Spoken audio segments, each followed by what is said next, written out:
Any idea about Meniere's disease?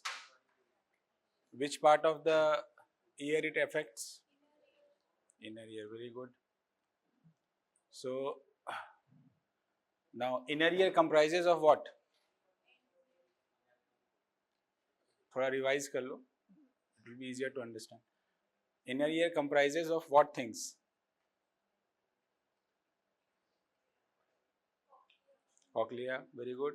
Or vestibule, very good. So these two are the main components of inner ear. अब inner ear जो है एक बोनी capsule के अंदर है, उसके अंदर एक मेम्ब्रेनस ऑर्गन है. बोनी कैप्सूल और मेम्ब्रेनस ऑर्गन के बीच में क्या है?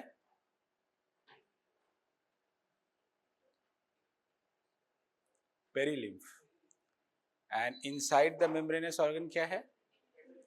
सिंपल. ठीक. So what does this disease affect? Which part? Endolymph. मतलब मेम्ब्रेनस ऑर्गन के अंदर जो लिक्विड है, इट अफेक्ट्स दैट. ठीक. So why it is important to understand? It will, the symptomology will be according to that. So Meniere's disease is abnormal inner ear fluid balance, that is caused by either malabsorption or excess production. दोनों चीजें हैं, या तो ज्यादा produce हो रहा है endolymph या ड्रेन नहीं हो पा रहा है, एब्जॉर्ब नहीं हो पा रहा है. इन दोनों सिचुएशन में it will cause this endolymphaticus hydrops. Okay. So why does this occur? It can occur due to excess production of the endolymph or due to some blockage in the endolymphatic sac that will hamper the drainage pathway. Okay. So it occurs usually bilaterally in 20% of the patients. Now coming to etiology. Achha, where is the endolymph produced?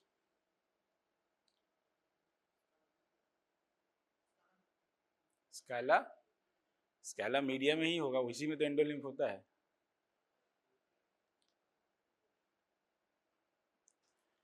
What, which part of the inner ear produces endolymph?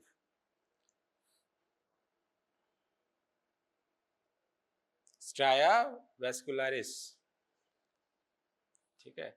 And what is the difference between endolymph and perilymph? Main difference? Endolymph is potassium rich and perilymph is yes, sodium rich.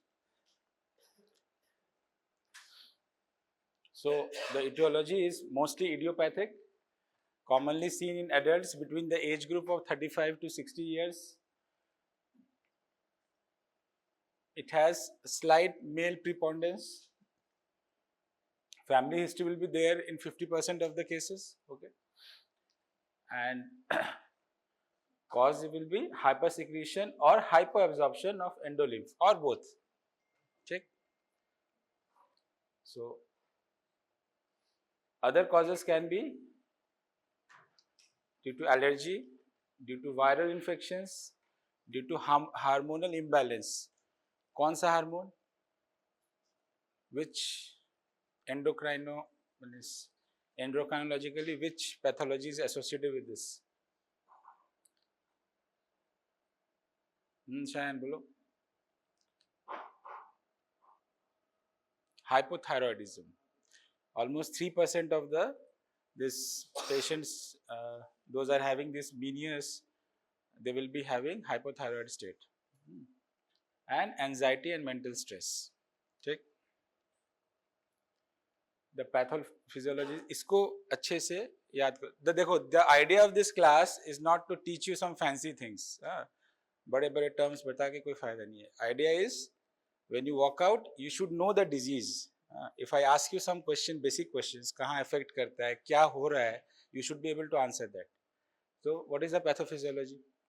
Obstruction of the endolymphatic duct or sac that will hamper the exit pathway, or hypersecretion or hyperabsorption of the endolymph, excessive accumulation of the endolymph will occur.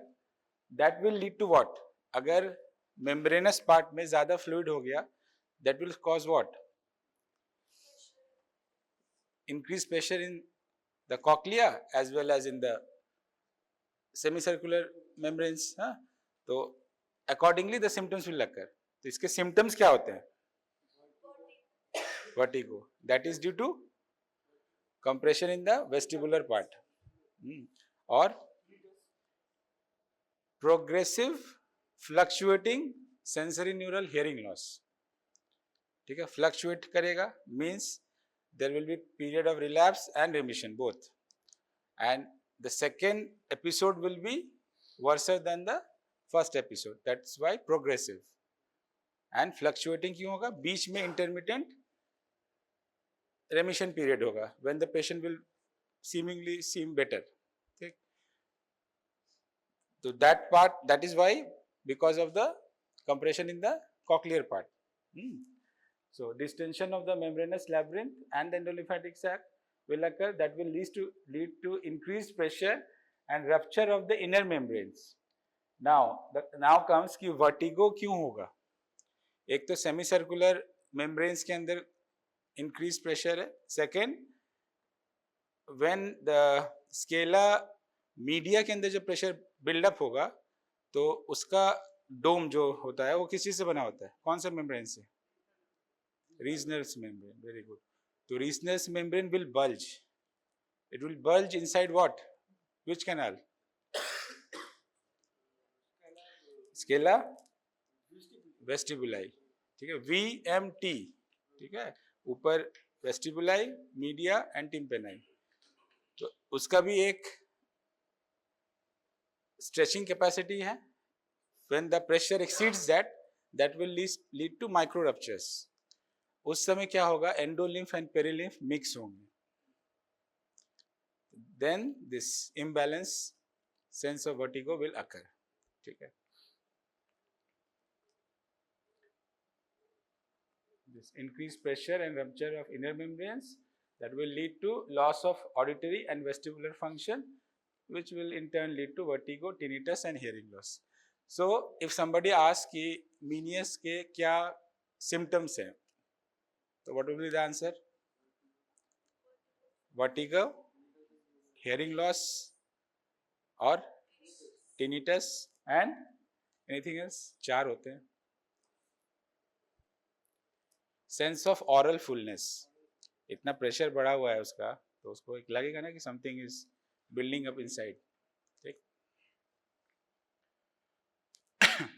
So swelling in this part will distort the balance. Swelling in the cochlear part will distort the sound and distorted information will reach the brain. ठीक है. So this is the triad. Fluctuating progressive sensory neural hearing loss. What will the first symptom? पहला क्या आएगा? Vertigo. Very good. तो vertigo पहले है. जब vertigo के episodes होंगे तो उसके साथ साथ hearing loss के भी episodes होंगे. ठीक. And there will be features of or sensation of tinnitus.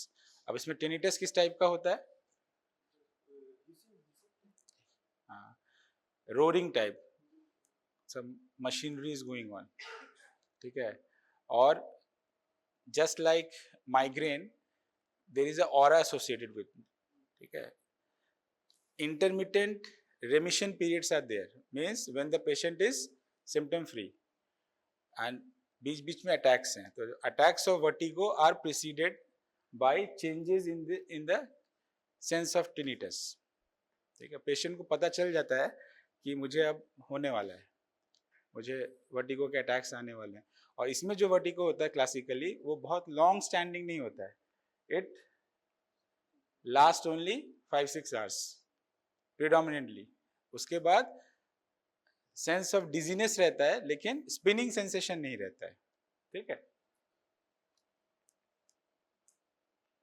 So the patient has warning signs, as I said. Headache will be there, feeling of pressure or fullness in the ear, and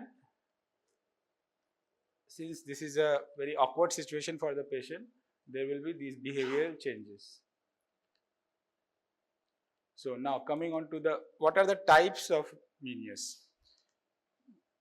Broadly, there are two subtypes, cochlear Meniere's and vestibular Meniere's. Another types are, one is called as Larmois syndrome. In that, the only difference is the hearing loss is preceded by, hearing loss is occurring before the occurrence of vertigo. Nothing else. And what is cochlear Meniere's then? Cochlear Meniere's disease is recognized as a fluctuating, progressive, every word is important. Why it is fluctuating? Very good. बीच में ठीक हो जा रहा है. It is not a continuous thing. Progressive मतलब क्यों? हाँ, second attack will be worser क्योंकि prolonged tension की वजह से inner hair cells are being damaged. ठीक है? Sensory neural hearing loss associated with tinnitus and oral fullness in absence of the vestibular symptoms. मतलब इसमें vertigo will be absent, but in later stages it can also develop. अब ऐसा होगा क्यों? If you go on to the anatomy, the cochlear part that is connected with this vestibular part by what? Ductus reunions. तो अगर वहां पे कोई blockage है तो सिक्रीशन बन कहाँ रहा है? स्ट्राइवैस्कुलर इज वेयर? मीडिया, कॉक्लिया के अंदर, वहां बन रहा है, और वहां से अगर वेस्टिब्यूल में नहीं जा पाया तो वेस्टिबुलर कंपोनेंट नहीं आएगा. ठीक है.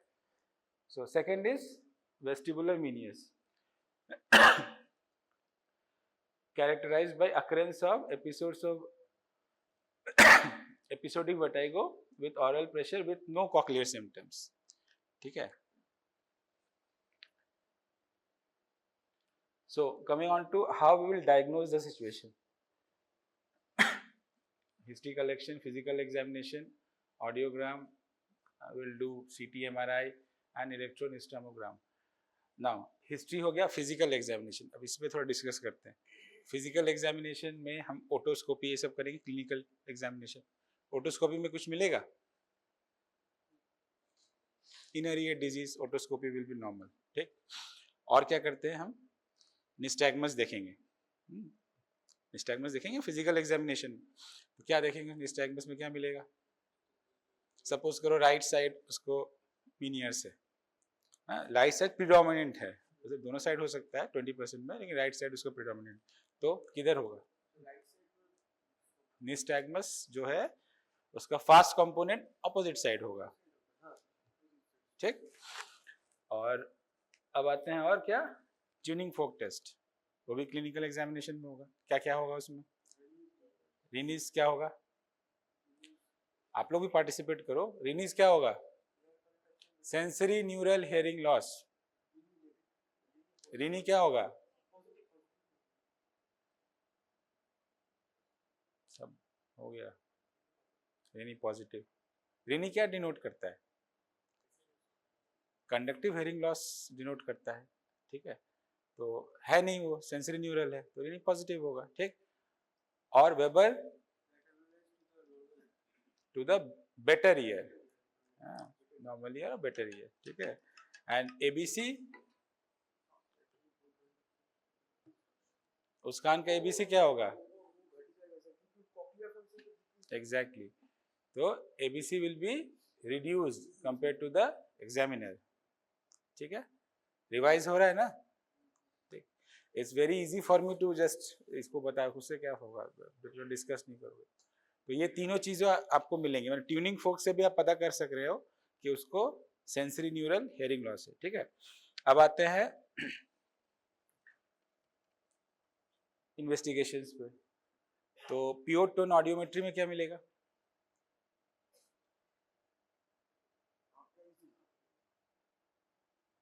There will be AB gap तो कंडक्टिव हेयरिंग लॉस को बताता है ना, इसमें बोन कंडक्शन थ्रेशोल्ड जो है वो डिक्रीज्ड होगा, specially in the earlier frequencies 250, 500, 1000, इधर मतलब स्लोपिंग टाइप होगा, ठीक है। ठीक है, तो ट्यूनिंग फोक हो गया। और क्या टेस्ट होगा इसमें?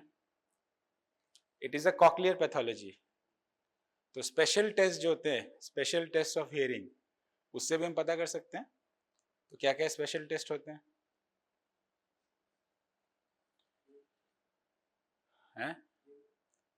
स्पीच ऑडियोमेट्री एक, स्पीच ऑडियोमेट्री में क्या क्या क्या होगा इसमें? स्पीच ऑडियोमेट्री में जो बोला जाता है इसमें 50 to 70% तक स्पीच डिस्क्रिमिनेशन स्कोर आएगा, ठीक है। और दूसरे जो स्पेशल टेस्ट है तुम लोगों को पढ़ाया गया है, कॉक्लियर एंड रेट्रोकॉक्लियर हियरिंग लॉस में डिफरेंशिएशन पढ़ाया गया है ना। तो ये कॉक्लियर टाइप है, कॉक्लियर में प्रॉब्लम है, नर्व इज ऑल राइट, तो इसमें क्या क्या उसके फीचर्स आएंगे, जो जो आए होते हैं वो इसमें आएंगे। तो क्या क्या क्या होता है उसमें? एक सीसी स्कोर होता है, इंक्रीमेंट सेंसिटिविटी इंडेक्स, वो क्या होता है कॉक्लियर में? चलो पहले बताओ रिक्रूटमेंट क्या होगा? रिक्रूटमेंट होगा, ठीक ठीक। शॉर्ट इंक्रीमेंट सेंसिटिविटी इंडेक्स में क्या होगा? कॉक्लियर फंक्शन, जो कॉक्लियर पैथोलॉजी होता है उसमें CC score will be high, ठीक, तो 70 to 80, 90% तक जा सकता है। और क्या होता है? टोन डीके, तो टोन डीके क्या होगा? Tone decay is a characteristic of retrocochlear pathology, तो इसमें लेस देन 20 dB होगा, उसमें मतलब मोर देन 20 dB होता है रेट्रोकॉक्लियर, ठीक है। तो जो आपने वहां पढ़ा है उसको आप यहाँ इम्प्लाई कर सकते हैं, ठीक। अच्छा, उसके बाद आता है अब कुछ टेस्ट हैं जो इस डिजीज के लिए स्पेसिफिक हैं, तो what are those? One is called as glycerol test, ठीक है। ग्लिसरॉल टेस्ट में क्या होता है कि हम लोग पेशेंट को 1.5 ml पर किलोग्राम बॉडी वेट के हिसाब से ग्लिसरॉल देते हैं, तो पीने को, तो उसके बाद 2-3 घंटे बाद we are repeating the audiological test. अगर उसमें 10% का इम्प्रूवमेंट आता है, so that is a indication कि इट इज मीनियस। क्यों आएगा? क्योंकि it is a dehydrating agent, body से वाटर निकाल देगा, वहां से भी निकालेगा, सिम्टम्स इंप्रूव होंगे, so that is called as glycerol test. One more test is that is the investigation of choice और इस डिजीज का, that is called as ECOG, electrocochleography. बस तुमको उसका ये जानना है कब होगा पॉजिटिव। नॉर्मली क्या होता है देखो, कॉक्लिया के अंदर बहुत सारे पोटेंशियल्स होते हैं। तो एक होता है जो कॉक्लियर पोटेंशियल है, उसमें एक होता है समेशन पोटेंशियल, और जो 8th नर्व है उसका एक पोटेंशियल होता है ऑडिटरी नर्व का जो एक्शन पोटेंशियल होता है।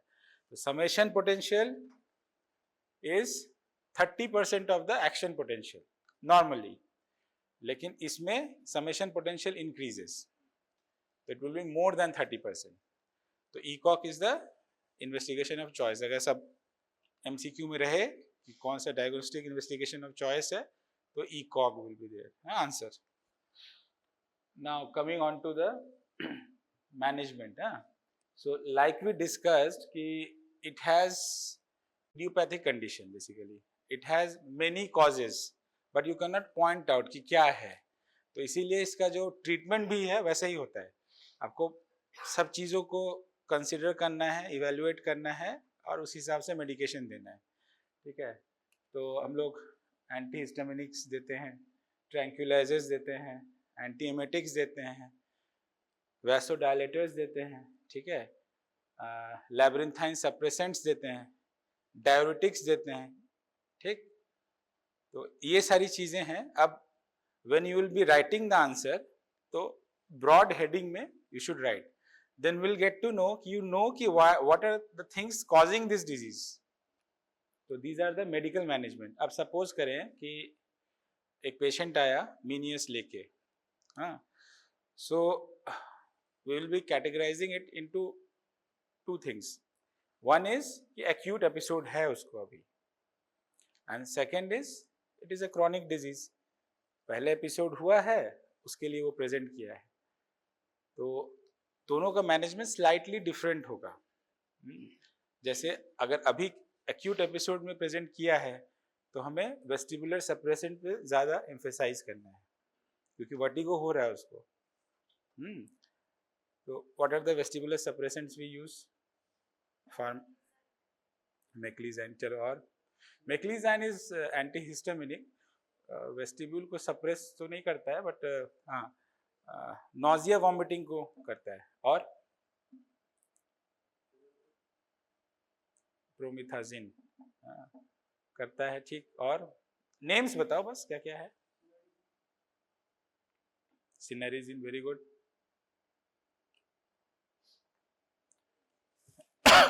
डायमिनहाइड्रेट, और तुम्हारा हो गया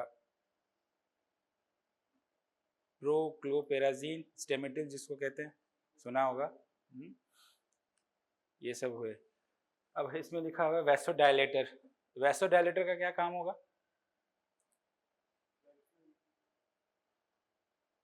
वैसोडायलेटर क्या करे? Blood flow, obviously vasodilator blood flow increase करता है। How will we it benefit there? Blood में तो जा नहीं रहा है।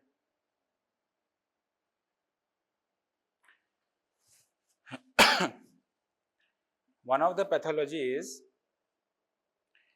कि वैसोकॉन्स्ट्रिक्शन के वजह से जो इंटरनल ऑडिटरी आर्टरी जो है, due to the vasoconstriction of that artery, blood supply to the cochlea gets compromised, ठीक।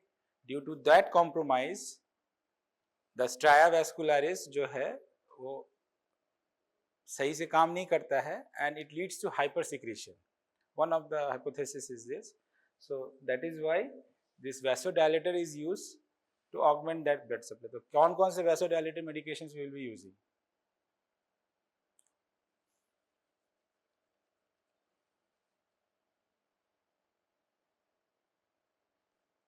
एक तो लिखा ही हुआ है, और स्टेमेटिल नाम सुना है?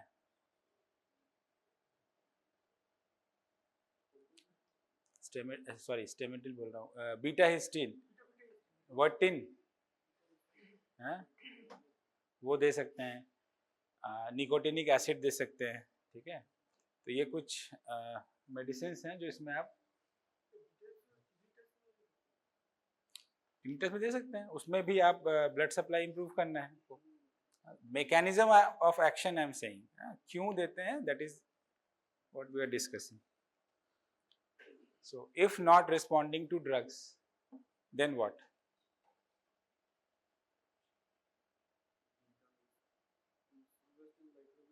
Since it is a very bad condition for the patient, so we go for ablation therapy. Means we don't want the vestibule to function that side, because it is not within our control. So we go for ablation therapy. So for medical ablation, we use intratympanic injection of gentamicin to cause vestibular ablation.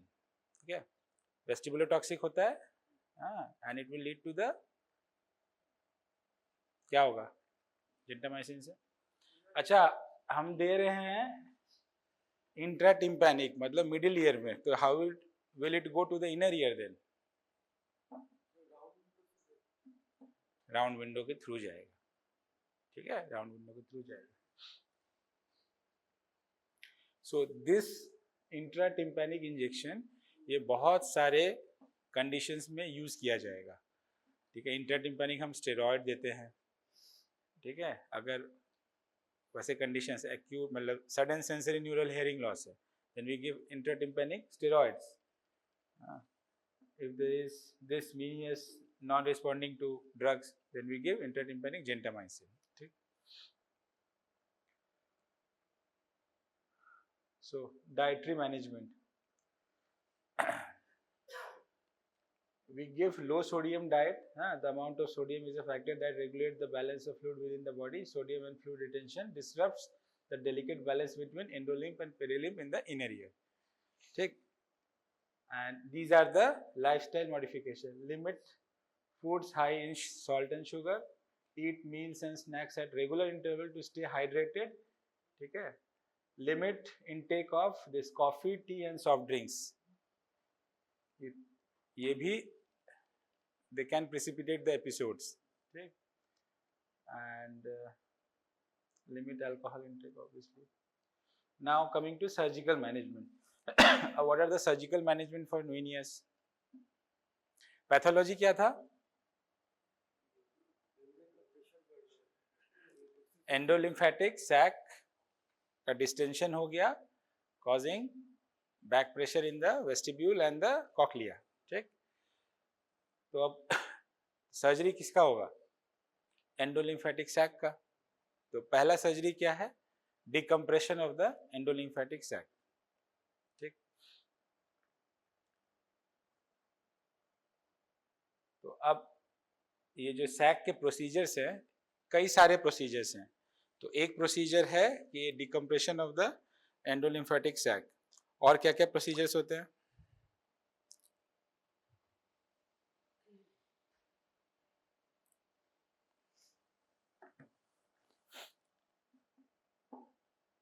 Anybody कुछ पता है? एक होता है shunt surgery, endolymphatic shunt surgery. उसमें क्या हो रहा है?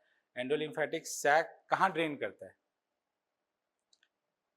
प्रोड्यूस ट्राया वेस्कुलरिस में हुआ, सारा कॉक्लियर डक्ट से होता हुआ, डक्टस यूनियन से होता हुआ, यूट्रिकल सैक्यूल, सेमीसर्कुलर डक्ट सब जगह चला गया.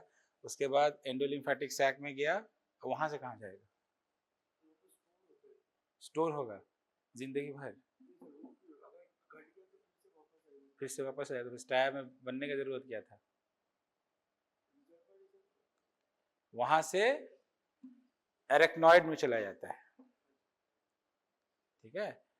तो इस पाथवे को अगर ये ब्लॉक्ड है तभी ना वहां पे एब्जॉर्प्शन नहीं हो पा रहा है. तो we are creating artificial pathway there. ठीक है. तो that is called as shunt surgery, endolymphatic shunt surgery. एक ये हुआ. दूसरा हुआ कि मिडिल ईयर से जो इनर ईयर एक्सेसिबल है, कहाँ, किसके थ्रू?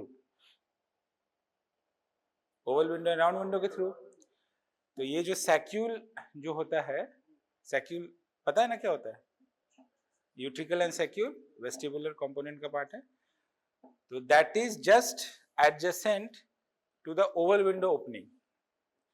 तो अगर हम वहां पे कोई एक फेनेस्ट्रा बना दें, ठीक है, जहां से एक्सेस फ्लूइड ड्रेन आउट हो सके, तो प्रेशर नहीं बनेगा, एंडोलिम्फेटिक सैक से नहीं निकल रहा है, तो हम यहां से उसको डिकम्प्रेस कर रहे हैं. तो एक सैक्यूलॉटमी बोल के एक सर्जरी होता है, उसमें ये करते हैं. ठीक है.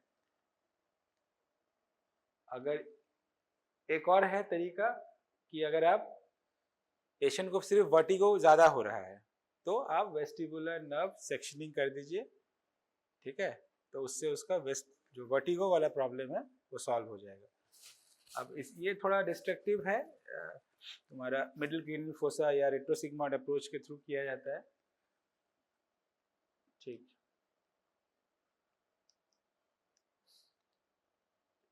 एनी अदर प्रोसीजर जिससे मिडिल ईयर के इनर ईयर के प्रेशर को कंट्रोल किया जा सके? One is called as Miniet's device. हाँ हाँ, वो क्या होता है वो, हाउ डज इट वर्क? उसमें हम कोई स्टेंट वेंट कुछ नहीं लगा रहे हैं, हम उसमें क्या कर रहे हैं, एक टिम्पनोस्टमी ट्यूब, मतलब जो मायरिंगोटमी पढ़ा है ना तुम लोगों ने, मायरिंगोटमी पढ़ाया गया है, उसमें ग्रोमेट रखते हैं, वैसे ग्रोमेट आपने प्लेस कर दिया ठीक राउंड विंडो के ऊपर,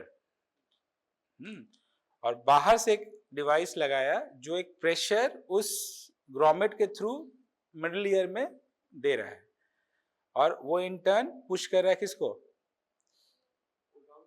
राउंड विंडो को, ठीक है। तो वो अब वो पुश करेगा किसको, राउंड विंडो किससे कनेक्टेड होता है, स्केला वीएमटी बोला तो, हाँ स्केलर टिम्पेनी, तो स्केलर अब वो रिवर्स पुश कर रहा है, तो रिसनस मेम्ब्रेन उतना बल्ज नहीं होगा, मतलब वो प्रेशर रीडिस्ट्रीब्यूशन करेगा, ठीक है।